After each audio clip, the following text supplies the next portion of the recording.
ফ্যানরাও আবার একটা ইন্ডিয়ান ফুটবলের আপডেটের ভিডিও নিয়ে চলে এসেছি। ইস্ট বেঙ্গল ফ্যানদের জন্য কিছু এক্সাইটিং আপডেট আছে, কারণ চারিদিকে দেখেছো একজন নতুন বিদেশির কথা। তো সেই বিদেশিকে নিয়ে কি বক্তব্য, কি জন্য সেই বিদেশি এসছে, ট্রায়ালে আছে, কি চলছে, সবকিছু নিয়ে কথাবার্তা বলবো। তাছাড়াও কিছু কনসার্নিং আপডেট আছে, কারণ আনোয়ার আলীকে নিয়ে ইনজুরি আপডেট কিন্তু পাওয়া যাচ্ছে। তাছাড়াও বাকিদেরও আছে, কিন্তু আনোয়ার আলীরটা কিন্তু স্পেশালি কনসার্নিং। তো সেগুলো নিয়েই ডিসকাস করবো আজকে, সব তোমাদেরকে বলবো আমাদের কাছে যা যা আপডেটস আছে। তো সবার আগে যে কথাটা, এখনো যারা সাবস্ক্রাইব করেনি অবশ্যই করে নিও, আর বেল আইকনটা টিং টং করে অল অপশনটা প্রেস করে দিও রেগুলার নোটিফিকেশন পাওয়ার জন্য। আমাদের ফেসবুক আর ইনস্টাগ্রাম পেজটাও ফলো করে নাও, ডেসক্রিপশনে লিংক দেওয়া আছে। তো ফুটবলের অন্যান্য অনেক আপডেট আছে, সেগুলো আগে পুজোর থেকে শুনে নাও। তো প্রথমে অন্যান্য আপডেট গুলো দিয়ে দিই। সেটা হচ্ছে আন্ডার-19 ওমেন্স হাফ চ্যাম্পিয়নশিপ, যেটা ছিল গতকালকে ইন্ডিয়ার খেলা ছিল ইন্ডিয়া নেপাল, সেখানে কিন্তু 4-0 গোলে ইন্ডিয়া জিতেছে, জেতার ফলে কিন্তু বাংলাদেশের সাথে ফাইনালে আবার দেখা হবে 8ই ফেব্রুয়ারিতে। আর এখানে কিন্তু বাঙালি প্লেয়ার সুরঞ্জনা রাহুল কিন্তু গোল করেছে একটা। এবং তার সাথে আরো একটা আপডেট দিই, সেটা হচ্ছে গভর্নমেন্ট অফ আসাম কিন্তু একটা ফিফা মানে ক্যাপাসিটি বা ফিফা রেকমেন্ডেড কিন্তু স্টেডিয়াম করতে চলেছে নতুন ভাবে। তো সেটা হচ্ছে 30,000 ক্যাপাসিটির কিন্তু স্টেডিয়াম, নেহেরু স্টেডিয়াম যেটা ছিল সেটাকে রিনোভেট করবে, করে কিন্তু 30,000 ক্যাপাসিটি। তো এটার জন্য কিন্তু আসাম গভর্নমেন্ট টোটাল 832 কোটি টাকা খরচা করতে রাজি আছে। তো এটা কিন্তু একটা বিশাল বড় একটা ব্যাপার।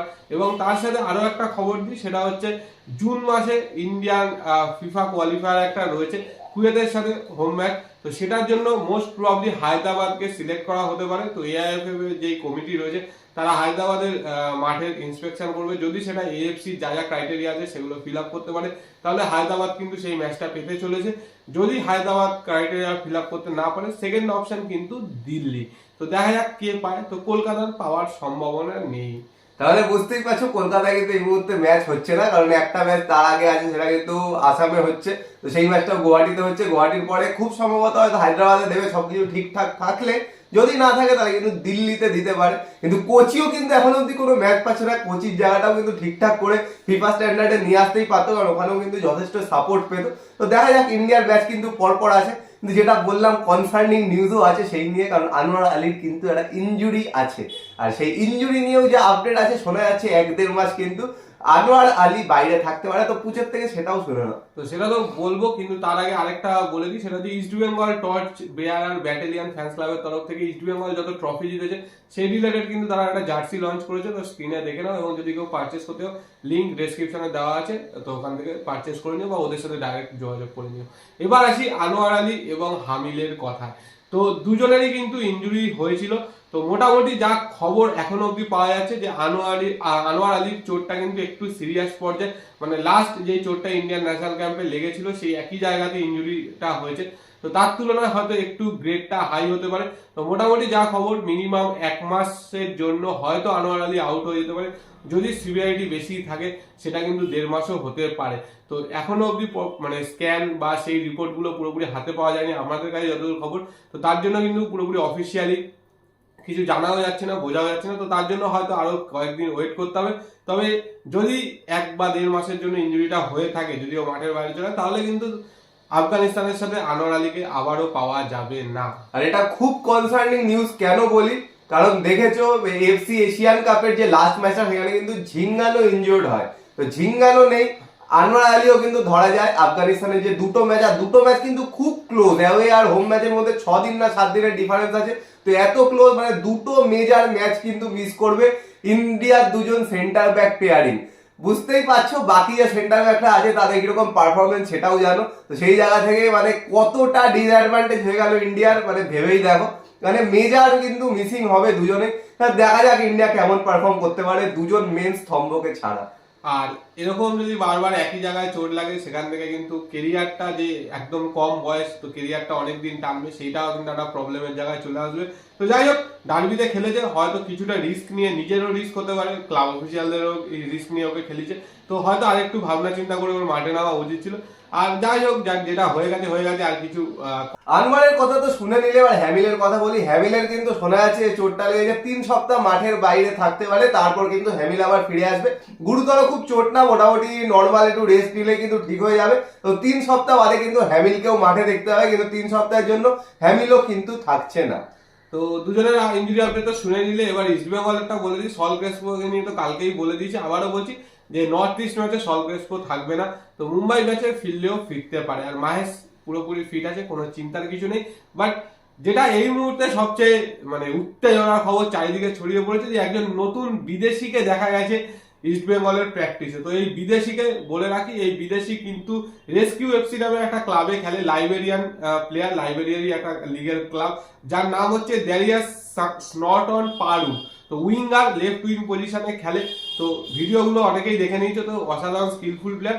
তো যেহেতু এএফসি কাপে একটা নিয়ম হতে চলেছে, যদিও এএফসি তরফে এখন মধ্যে অফিসিয়ালি জানায়নি যে আনলিমিটেড বিদেশি ইউজ করা যেতে পারে, তো সেই এএফসি কাপের জন্যই কিন্তু মানে যেহেতু এসিএল টায়ার 2-তে ইস্ট বেঙ্গল কোয়ালিফাই করেছে, তো সেই টুর্নামেন্টের জন্যই কিন্তু এরকম 2-3 বিদেশিকে কিন্তু ট্রায়ালে ডাকা হচ্ছে। তাদেরকে দেখা হবে পারফরমেন্স কেমন, তারপরেই সিদ্ধান্ত নেওয়া হবে যে এদেরকে রেজিস্টার করা হবে কি হবে না। তো আইএসএল এর জন্য কিন্তু এরা না, যেরকম আইএসএল এর জন্য ভাস্কোয়েজ এসে গেছে এবং ব্রাউনও চলে আসবে এই সপ্তাহের মধ্যেই। তো আইএসএল এ কিন্তু 6 জনই থাকছে, কারণ আইএসএল এর পরের বছরও 6 জনই হয়তো থাকবে, এখনো কিন্তু সেই নিয়ে কিছু হয়নি। তো এক্সট্রা কিছু বিদেশি 1 জন বা 2 জনকে কিন্তু নিয়ে আসতে পারে, শুধুমাত্র এফসি চ্যাম্পিয়ন্স লিগ 2 যে কোয়ালিফাই করেছে সেখানে খেলার জন্য। তো দেখা যাক, একজন কিন্তু অলরেডি ট্রায়ালে আছে, আর ভিডিও দেখে সবাই বলছো যে খুব এক্সাইটিং প্লেয়ার, কেমন খেলে যদি নেওয়া হয় সেটাই কিন্তু দেখার বিষয়। এরকম কিন্তু ভালো স্টেপ এটা যে এফসি চ্যাম্পিয়ন্স লিগ টায়ার 2টাকে নিয়েও যে ভাবনা চিন্তা করছে ম্যানেজমেন্ট। তো দেখা যাক আস্তে আস্তে কি হয়। তো এগুলোই তো ছিল মোটামুটি আপডেট, এছাড়া তো এই মুহূর্তে আর সেরকম কোনো আপডেট নেই। আর বলে রাখি যে ইস্ট বেঙ্গলের দুটো হোম ম্যাচ, যেটা হোম ম্যাচ রয়েছে মুম্বাই আর চেন্নাই, এবং মোহনবাগানের যে হোম ম্যাচ রয়েছে হায়দ্রাবাদের সাথে, সেগুলোর টিকিট কিন্তু অফিসিয়ালি ছেড়ে দিয়েছে বুক মাই শোতে। তো যারা কাটতে চাও অবশ্যই কেটে নিও, এবং তার সাথে ইন্ডিয়ান ফুটবলটাকেও সাপোর্ট করো, কারণ ইন্ডিয়ান ফুটবলের কিন্তু একটা বিশাল বড় মানে কাজ রয়েছে মার্চ মাসে। যদি আফগানিস্তানের সাথে দুটো ম্যাচ জিতে যায় তাহলে কিন্তু FIFA World Cup qualification round 3-তে কিন্তু কোয়ালিফাই করে যাবে, আর এটাই কিন্তু ইউএস টিমের কাছে শেষ সুযোগ। হ্যাঁ, কারণ ক্লজে কিন্তু আছে, কন্ট্রাক্টের যে ক্লজটা আছে মানে কিন্তু আছে যে এই রাউন্ডে যদি না তুলতে পারে তাহলে কিন্তু ফায়ার করে দেওয়া হবে, রিলিজ করে দেওয়া হবে ইগস্টি ম্যাচকে। তো ফুল দম নিয়ে কিন্তু চেষ্টা করবে, কিন্তু আরো প্লেয়ারের কিন্তু ইনজুরি হচ্ছে, সেটাই খুব কনসার্নিং। তো দেখা যাক আফগানিস্তানের সাথে দুটো ম্যাচে কি করে। টিকিট নিয়ে এটা বললো পুছে, হায়দ্রাবাদের সাথে যে মোহনবাগানের ম্যাচটা টিকিট তো ছেড়েছে, কিন্তু সব গ্যালারির টিকিট কেন ছাড়েনি এখনো আমরা জানি না, চেক করতে থাকবো, হয়তো আস্তে আস্তে ছাড়বে। শুধু দেখলাম ভিআইপি আর A2 এগুলো কিন্তু ছেড়েছে, C2 বাকি সব ছাড়েনি, আস্তে আস্তে হয়তো ছাড়বে। এখন হয়তো কোনো টেকনিক্যাল ডিফিকাল্টি হচ্ছে, ওই জন্য ছাড়ছে না। তো আমাদের কাছেও কোনো আপডেট নেই কেন ছাড়ছে না, কারণ আমরাও এখনো টিকিট কাটতে পারিনি। তো চেক করতে থাকো, বেরোলেই কিন্তু টিকিট কেটে নাও, আর আবার কিন্তু হোম টিমদের সাপোর্ট করতে চলে যাও। অনেকদিন বাদে কিন্তু আবার আস্তে আস্তে ম্যাচ ফিরছে, ডার্বির থেকে তো সবাই জোশ নিয়েই নিয়েছে, আর আস্তে আস্তে বাকি ম্যাচগুলোও কিন্তু দেখতে যাও। তো এই মুহূর্তে ভিডিও বানাতে বানাতে একটা খবর এসে পৌঁছালো, সেটা মোস্ট প্রবাবলি হায়দ্রাবাদকে কিন্তু AIFF ক্লিয়ারেন্স দিয়ে দিয়েছে ওয়ার্ল্ড কাপ কোয়ালিফায়ার ম্যাচটা মানে অর্গানাইজ করার জন্য। তো মোস্ট প্রবাবলি অফিসিয়াল অ্যানাউন্সমেন্টটা হয়ে যাক, বাট হয়ে যাবে হয়তো। তো জুনের 6 তারিখে হায়দ্রাবাদে ইন্ডিয়া ভার্সেস কুয়েতের হোম ম্যাচটা হচ্ছে।